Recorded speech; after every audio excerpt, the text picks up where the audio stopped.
Hello, and welcome to the Nation's Call New podcast, Humans of Earth. Hi, we're your hosts, Alyssa and Jonna. Thank you so much. We hope that we have earned the honor and privilege of you listening to us. We super appreciate you guys. Love you all.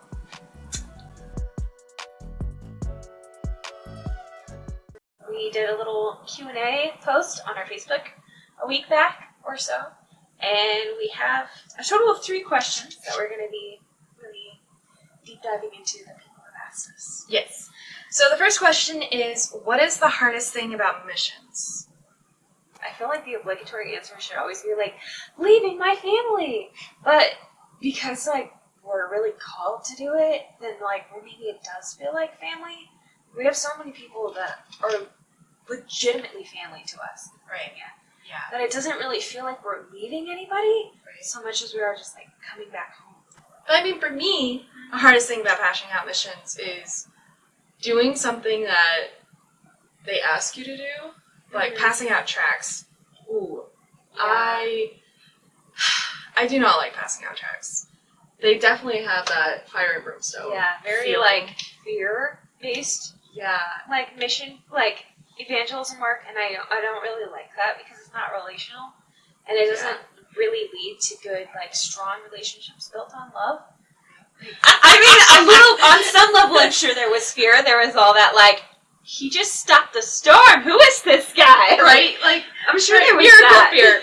But there wasn't any, you better follow me or you're going down. There was none of this, really deep-seated. It was more just falling out of, awe. Yeah. And, it was, love. Real fear of God, But, we've been passing out Bibles, and, that's fine. Because it's, a guilty pleasure, because it's out, a lot of the Orthodox Church doesn't allow them to read their New Testament.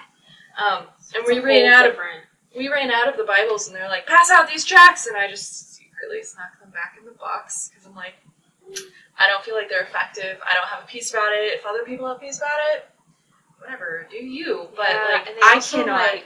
They lead some people away from God, so, they'll be like, oh yeah, I found a tract at a gas station last week. I don't need your God because I've already read about him, and I don't want that. Yeah. So on some level, it's actually counterproductive, at least where we are. Right. Maybe it works for some people, but it just really does not where we're at in Romania specifically. Right. So would you say that's also the hardest thing for you, is passing out tracts?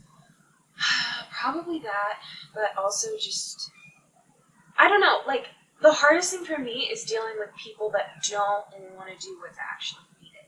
Right. So, a lot of times we end up doing, laundry or dishes or making food for people that are in the groups. And people kind of act like that's not really missions because it's just mundane stuff. But it totally is. We've been, we did 17 loads of laundry, and the people that were supposed to do it, we took such a load. Moving. So, they're like, thank you so much. We were able to actually move into our house. They were so grateful for us. All of Romania, all of the Romanian missionaries were so grateful that we were able to do that. Yeah. Just being around. But being told, that's not enough. I love short-term missionaries, but sometimes, it's weird when, short-term missionaries don't want to do anything that's, mundane. Mundane. Yeah, they want to do, the super spiritual stuff. Yeah. Which is fine, and I do, appreciate that. Yeah. But it's also kind of weird sometimes when you're this is what missions is. If you move here, this is what you're going to do. Yeah. If you're not actually willing to, make step trips in and do the than weird a week, things. Yeah, or do 17 loads of laundry, or get down and try to fix a washing machine. Yeah, I think that's the hardest thing for me. It's just trying to be really empathetic and nice to people who aren't prepared for people who don't bring the correct clothing when you tell them to bring the correct clothing. And that's something that's just the admissions administrator in me. That's if you were given a list of things you need to bring to this country, then pack the list. Then pack what's on the list. So the next question was, which European nation is in need of the most evangelism? Also a hard question. Really difficult question. And I don't feel like there's anyone that needs it. More than the other. I think we all need it. I think they all need it. I specifically think because there's been such an infiltration of religion, and not in a good sense, definitely like in the Catholicism and control. Yeah, it's not like...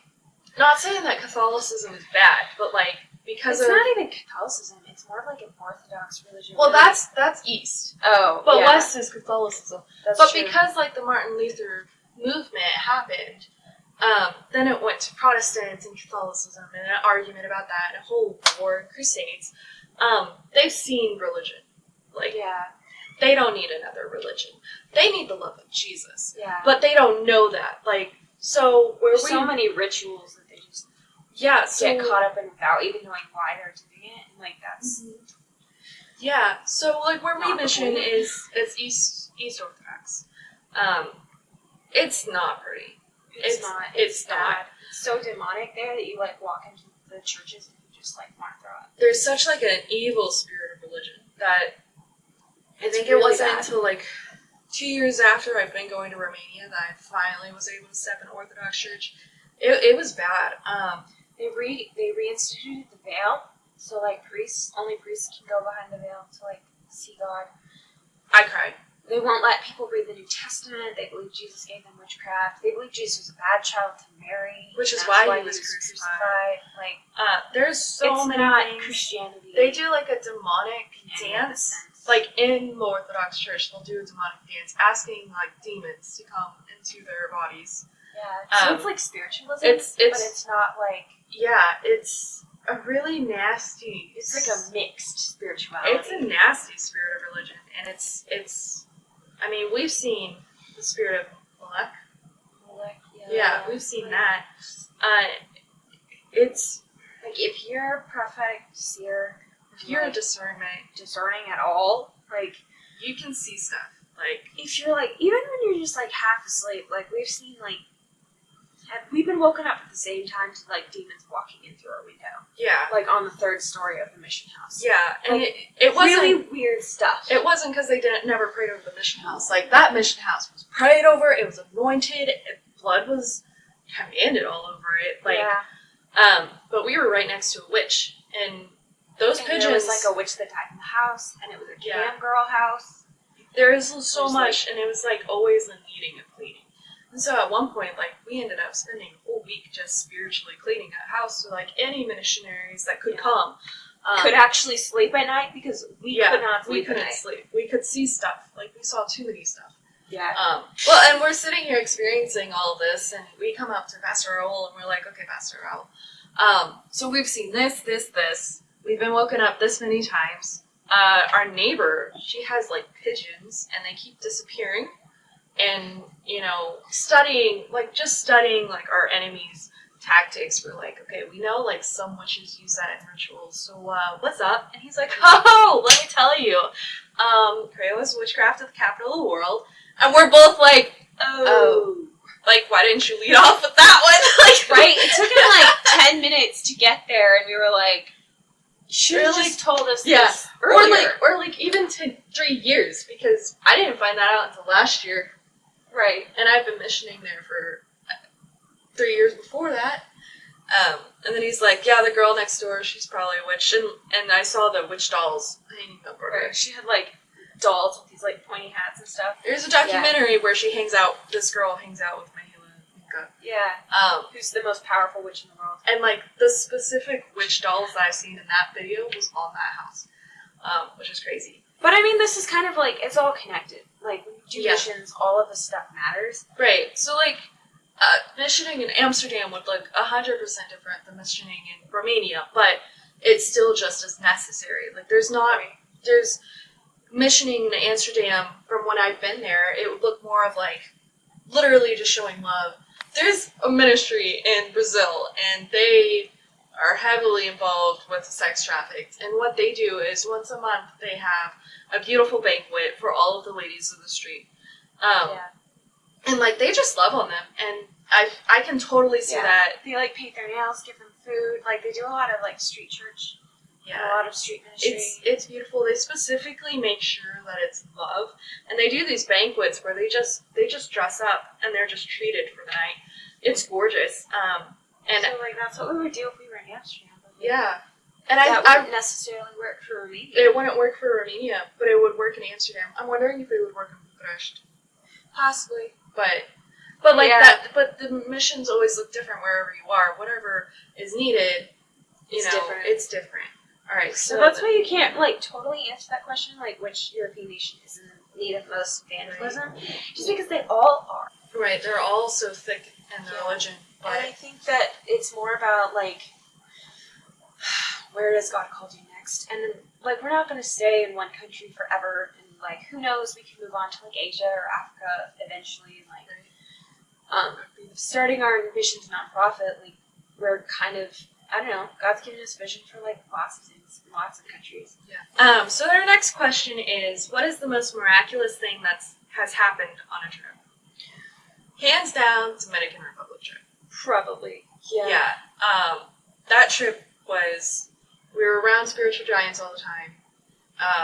Specifically training others to walk in miracle signs and wonders. And while in Romania, there has been times I did see somebody, I did pray over a person, and she got her blind eyes open. She could start seeing colors, started seeing more light. That was amazing. One guy was healed of, I think it was, due to poor translations, I'm pretty sure it was restless leg syndrome that he was healed of. But it's really hard. I think for me, it's really hard to move that way in Romania because I'm only one person. We're only two people. And the translation services just aren't there. Our translators aren't very open to just walking up to someone. Yeah. And being oh, Karen, we pray for you. There was definitely one time I was there by myself, and I challenged all of the interpreters, translators. I challenged them all, and I said, all right, let's do a scavenger hunt. And there was probably 10 different people. I said, let's do a scavenger hunt. Which, for those that don't know what a scavenger hunt is, that's when you pray and you ask God, okay, what color, where, what item, and you go around and you try to find somebody. So, I got somebody in a red shirt. But I asked 10 people to do it. Only one other person would do it. We got for translating for. Yeah. And they all went home. They decided they didn't want to do it. And I had one translator she was totally down with it. Actually, yeah, so I ended up praying for this guy in red, thinking something was wrong with his knee, and that was healed. And then I prayed for a woman in white, and that was miraculous. I ended up having some serious words to her. Just being able to encourage somebody like that, I think, is really cool. But in Dominican Republic, we saw legs grow out. There was 300 plus people. She was cursed by witchcraft, and her leg had black marks all over it. And we prayed for her, and they disappeared. And then she got saved. And then we prayed for her sister who had a botched surgery in her lungs, and we prayed for her, and she could breathe again. Right. We prayed for their mom, and then her mom got healed. And their aunts, and then But it was once one person got healed, they'd be oh my gosh, I gotta take you to my sister. I gotta take you to my brother. Here's this person who was in a motorcycle accident. They can wiggle their toes now. And we were with a team of people that wanted and were willing and either knew how to do this or were being trained on how to do it. So it would translate for us. And would translate. The only time my translator had an issue on that trip was there was a really gorgeous gal. She was absolutely stunning. Stopped her on the street and was praying for her. And I said, tell her that God loves her more than her daddy never would. And my translator was like, excuse me? And I said, yeah. He's like, more than her dad? I'm like, yeah, translate it. And he's like, okay. And he did, and she started crying. And, it was powerful.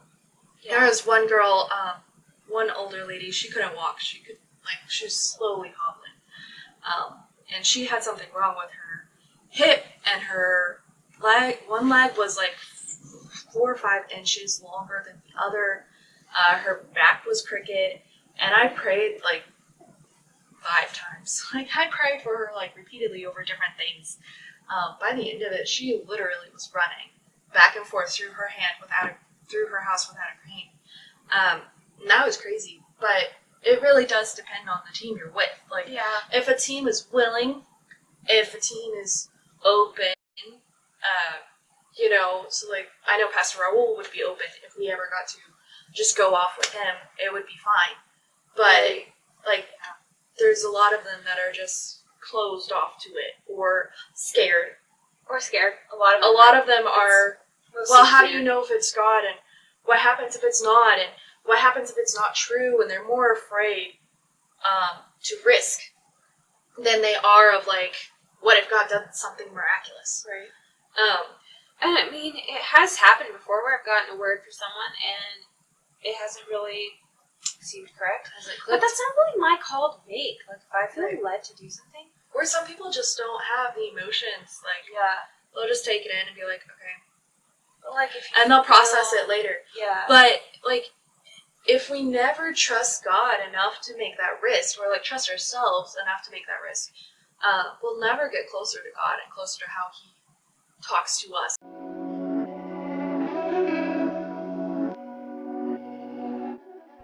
Hey guys, thanks for listening to this podcast. Yes. So far, we're doing it where we post a blog post every other week in the month, and then on alternate weeks we do a podcast episode. So, we will see you again in 2 weeks. But make sure you do all the things, all the glorious things. Yes. Write your posts, write your comments, write your questions. We'd love to hear from y'all. So don't forget to ring-a-ling, ding, share, post, comment, the buttons, question. ring the bells. Yes.